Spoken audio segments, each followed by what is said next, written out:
it's me, Evie, and we're going to be doing chapters 5 and 6 of the Nothing to See Here Hotel.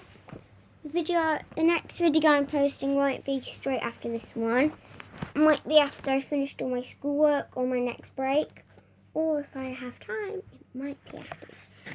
So we're reading chapters 5 and 6, like I just said. So,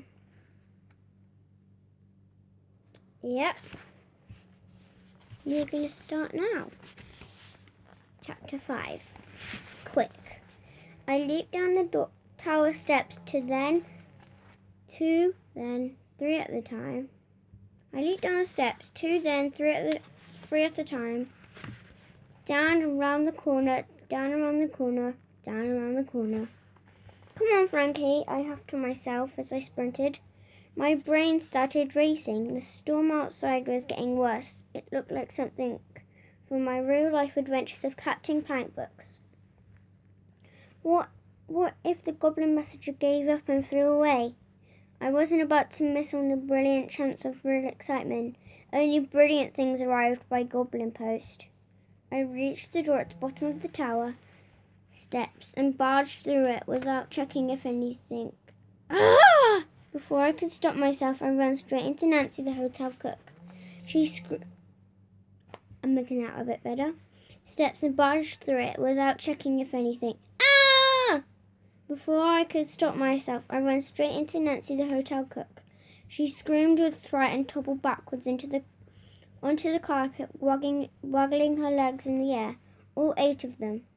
This is probably a good time to tell you that Nancy's a giant spider. And I mean a really giant. She's a really giant one, an orkney brittleback to be precise. She's the last of her kind and has been working at the hotel ever since it opened. If Nancy stands on her back legs, her head touches the ceiling and she can easily reach all the way across the kitchen to grab the salt and pepper when she's cooking at the stove. She's a whirlwind when it comes to making food for lots of guests. Don't think big, scary spider from a monster movie, though. There's nothing monstrous about Nancy. It's also pretty hard to find her scary when she speaks with a Scottish accent and wears spectacles. A flower apron and fluffy slippers on her 4 back legs and a bluish-purplish perm. Oh, Frankie, she said, blinking all 8 of her eyes at me. Where are you off? Where are you off into in such a hurry? No time to explain, I puffed. All I could think about was getting to Mum in reception and letting the Raven and its goblin rider into the hotel. I was still so far away. There were about a squillion hallways and staircases between me and the ground floor. Storm! Raven! Goblin! Nancy clambered back to her feet, then touched my forehead as if checking for her temperature. Are you all right, my lamb? Goblin messenger, Nancy, outside in a storm. I finally managed to shout, I have to tell Mum. Nancy's face lit up. Ooh, goblin post. That's unexpected. Quick! Nancy nodded and a look of determination spread across her face. She grabbed me under the arms and swung me over her shoulder. Right, you are a ducky. With that, Nancy raced along the top floor hallway with me clutching tightly to her bristles. I love riding on Nancy's back. There aren't many things that can outsprint an orkney brittleback. She clicked. Wait, I forgot to show the picture.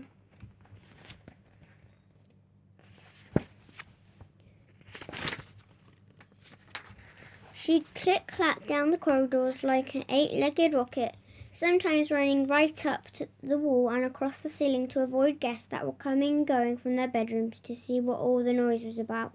Excuse us! Nancy shouted as we ran past Madame Macready and an ancient banshee who had checked in yesterday. The poor old thing screamed in shock so loudly that all the light bulbs down the corridor exploded. In no time at all, we had reached the top of the great spiral staircase that wound its way straight down through the middle of the hotel to the reception hall on the ground floor. "Here we go, Frankie," Nancy huffed over her shoulder. I squinted my eyes and gritted my teeth as she started leaping down the stairs, 10 steps at a time. "We'll be there in a jiffy!" As we rounded the next bend off the great staircase, I spotted Lady Leona Grey wafting her way up the stairs towards us.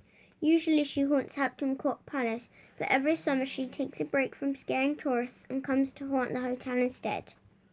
Ghosts are so weird. They don't need rooms or beds or toilets. Instead, they rent stairs to wander up and down, moaning to themselves. Not much of a holiday, if you ask me. "Woe is me," Lady Ilona was shrieking to herself. "Despair!" "Watch out!" I shouted. "Get out the way!" Nancy joined in, but it was obviously Lady Leona wasn't listening. Ghosts never listen. They're too busy wailing and gnashing their teeth to pay attention to other people, even a boy riding a giant speeding spider. "Fine," Nancy grunted, and without bothering to slow down, she ran straight through Lady Ilona. I love running through ghosts. Mum and Dad always tells me off if they catch me doing it, but it's so much fun. It feels like an ice-cold popping candy all over your skin. "Do you mind?" Lady Leona screeched as she vanished behind us. "How rude!" We were nearly halfway down the great staircase now, but I'd already spotted more guests in the way as we rounded the next curve. A family of Impulumps were hobbling their way upstairs, dragging their suitcases behind them. They looked up with wide eyes as we clambered closer and closer. "Oh, bother," Nancy said as we sped downwards. I could almost hear a plan forming inside her head. "Hold on, Frankie, and whatever you do, don't let go." Before I even had time to think about wetting my pants with fear, Nancy looped a silky strand of web over the banister, and just before we ran, smack, into the petrified implement, she jumped! The sky door. When I told Nancy to be quick, I never imagined I would be screaming like a rabid rooster clutching her plum as we head first towards the reception below. It's all a bit of a blur after she jumped. Hold on. 1 second.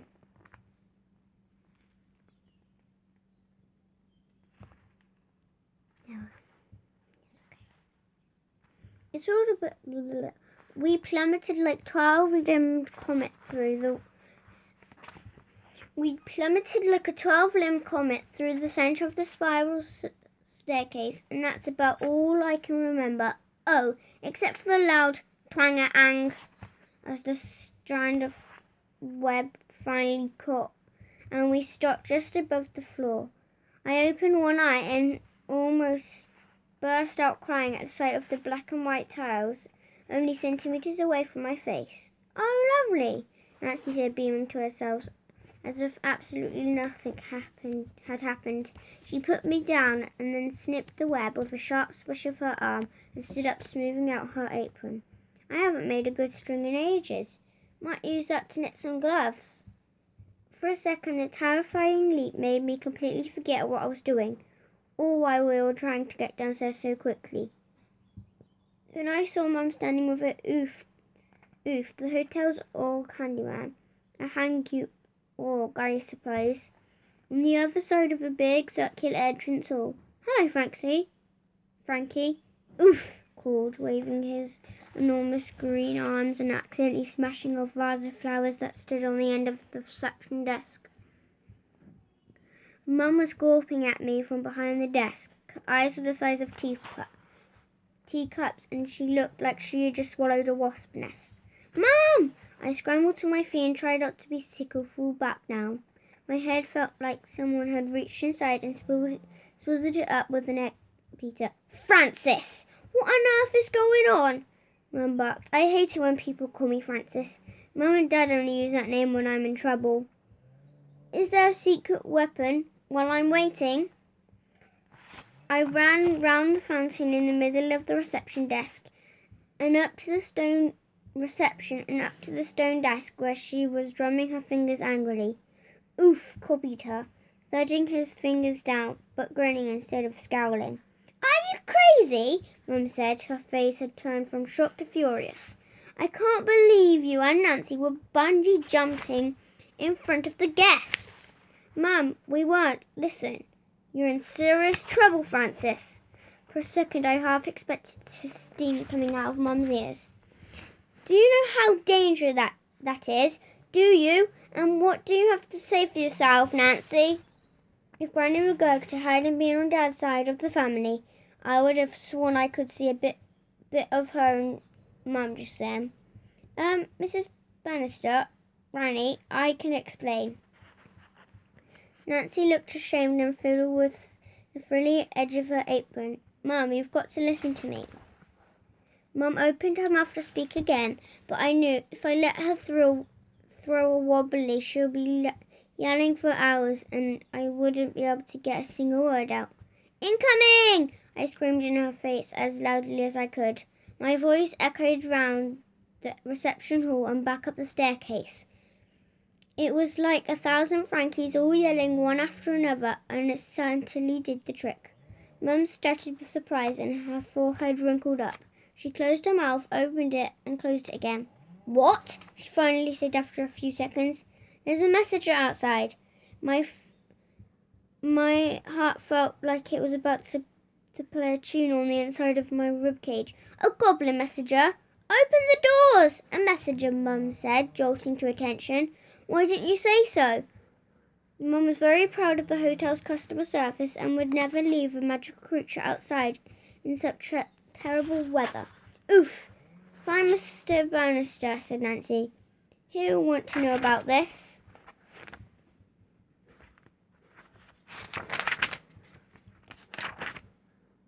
We might have time, we might not, I don't know. Oof, fine, said the ogre, and clomped off towards the kitchens. The reception desk was carved out of stone, and had twisty, trollish writing engraved around the edges. It was part of the troll magic that kept the hotel invisible, and in the centre of its flat surface were 3 large keyholes, circled by gold symbols of a fish, a snake, and a bumblebee. Sea door or sky door? Mum said, pulling out a large brass key that she wore on a chain round her neck. Sky door! I shouted. I was far too excited to speak normally. With that, Mum pushed the key into the keyhole with the bumblebee symbol and turned it with a loud clunk. Suddenly, the whole of the reception sprang into life under our feet. The spirals of black and white floor tiles that circled outwards from the fountains started to rotate in different directions, whirring like the gears of a clock. Whee! Nancy chuckled, doing loops of the room in the opposite direction to me. I feel like I've had too many sips of blue bottle brandy. I had to choke back a big laugh as the sofa rustled past with Gladys Potts, the word poodle, flailing about on it. She'd been in human form chewing an old newspaper, but now she started howling with surprise as her ears turned into curly white puffballs, and a pom-pom tail burst through the back of her dress. Nearly done. She quickly changed into full poodle mode and scampered out of the reception hall in the direction of the conservatory. The snake clock opened the front door, and if Mum had turned the key with the fish symbol, the fountain in the middle of the room would have slid away to reveal a deep well that leads all the way under the hotel and out to sea. That door was mostly used by mermaids and sea swalkies on their holidays. The mechanism in the floor floor began to slow and reception stopped spinning. I looked up and saw the last corner of the ceiling slide away, 10 floors up. Now there was nothing between us on the ground, and the storm high above, and rain started to fall straight down through the centre of the great spiral staircase. "Can you see anything?" Mum yelled over the rain. Nancy put an arm around me, and we both stared upwards, squinting. I gripped my toes and hoped the goblin messenger had noticed the sky door clanking open, but through the hole where the ceiling had been, he could only see the night and rain until boom! Thunder and lightning crashed together. The storm was right overhead. The blackness flashed white, and I saw the shape of the raven on its rider hurtling down towards us. Squawk! The bird flew through the sky door like a bullet. Its wings were folded flat against its sides, and for a second I panicked that it might be out of control. The bird was flying beak downwards, straight towards the floor. If the goblin rider didn't pull out of its nosedive, soon they would both be smashed to bits against the tiles. And that is it, I think. No, it's not. "Oh no!" Mum gasped under her breath.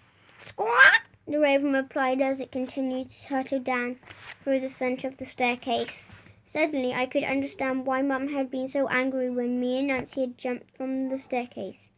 This was terrifying to watch. Nancy screamed and turned away as I clapped my eyes shut and prepared to hear the horrible crunch of a raven and goblin bones slamming into the floor. I waited and waited. Nothing. I opened one eye and looked up. There, perched on the outstretched arm of the water witch statue in the middle of the fountain, was the biggest raven I'd ever seen. It scraped its talons against the statue's hand and flapped its wings, showering raindrops in all directions. Squawk! The raven was wearing a tiny pair of leather goggles and had bridle and reins round its beak. On its back there was an ordnance saddle with dozens of pouches, jars, and cloth satchels attached, and in the saddle sat a bedraggled, soaking wet goblin. He pulled his own pair of goggles off and patted the raven on the head. "Another perfectus landing, if I do say myself," he said in a voice that sounded like an old paper being torn. "Hello," I said. The goblin grinned a wonky grin at me and winked. "Hello." That's chapter 7. Wait. 5 and 6. Yeah, we did it. We did it. So we are now on page 50 and we will carry on again tomorrow. I hope you enjoyed that video, even though it was a very long one. The chapters might get smaller, bigger, I don't know. So yeah, thank you. Goodbye.